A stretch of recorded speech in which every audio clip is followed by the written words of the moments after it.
Salutations, et c'est Tatsushiro et bienvenue dans une nouvelle vidéo. Ceux qui sont abonnés à cette chaîne ou qui me regardent via Mino savent que j'adore Ruby. C'est même mon ennemi préféré au point que j'ai décidé de commander des mangas.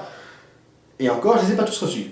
Donc oui, j'adore Ruby. Et il me semble intéressant de vous partager 15 anecdotes autour de cette série, de ses personnages et de son univers. C'est parti. Le nom choisi pour le personnage de Weichni n'a pas été choisi par hasard. En effet, parce que le personnage de Weichni a été inspiré par le conte Blanche-Neige. Et les mots Weiß et Schnee sont la traduction allemande des mots blanc et neige. Ruby Rose. Alors tout le monde sait que ce personnage est inspiré par le petit chaperon rouge. Mais est-ce que vous savez qu'à l'origine, Ruby Rose ne devait pas avoir les cheveux rouges? En effet, puisque Monty, Miles et Thierry voulaient lui donner des cheveux gris.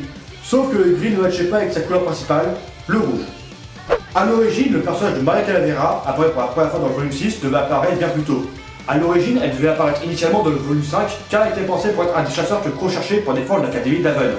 Monty a fait appel aux fans de Ruby pour créer une base pour faire une tenue de combat pour le personnage de Velvet Scarlatina.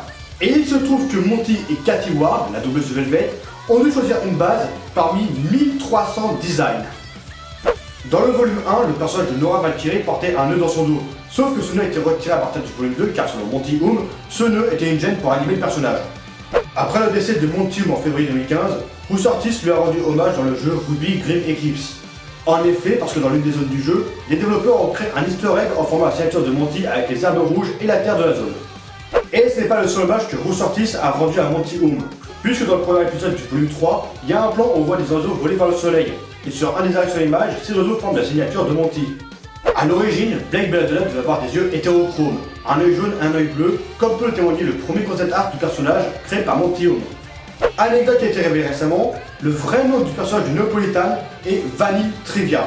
A l'origine, Vanille habitait dans une famille toxique et donc s'est créé une amie imaginaire, Néapolitane, qui elle deviendra par la suite. Du point de vue de la coutume chinoise, le personnage de Yang Xiaolong voit son nom inversé. En effet, parce que vu qu'il s'agit d'un nom chinois, Yang devait être son nom de famille et Xiaolong son prénom.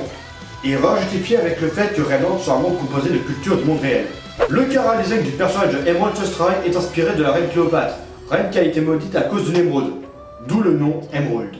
Les jumeaux Branwen, Crow et Raven font allusion à Hugin et Munin, une paire de corbeaux voyageant à travers le monde pour informer le dieu Odin.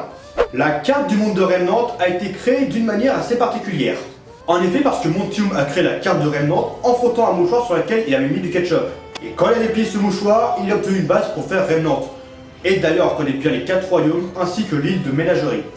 Les 4 lettres du nom de la série sont les initiales des prénoms des 4 personnages.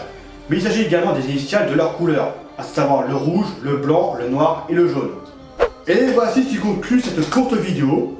J'espère qu'elle vous aura plu et que ces anecdotes vous auront intéressé. Si cette vidéo vous a plu, je vous invite à liker, à la partager, à commenter, à vous abonner et à activer les notifs si ce n'est pas déjà fait. Vous pouvez soutenir la chaîne sur Tipeee et me retrouver sur Twitter, Instagram et TikTok, lien en description. Allez, c'était Tatsushiro, et n'oubliez pas. Au-delà des limites plus ultra! Curb your little herb. You shouldn't have listened to what you heard. Now you're dead with 2 shots to the head. You should have listened to what Mama Duke said. Now you're dead laying in a puddle of blood. So much blood you would think it was a flood. That's just one, I want the whole crew. I'm planning a drop by now, the crew is through. Death wish, death wish.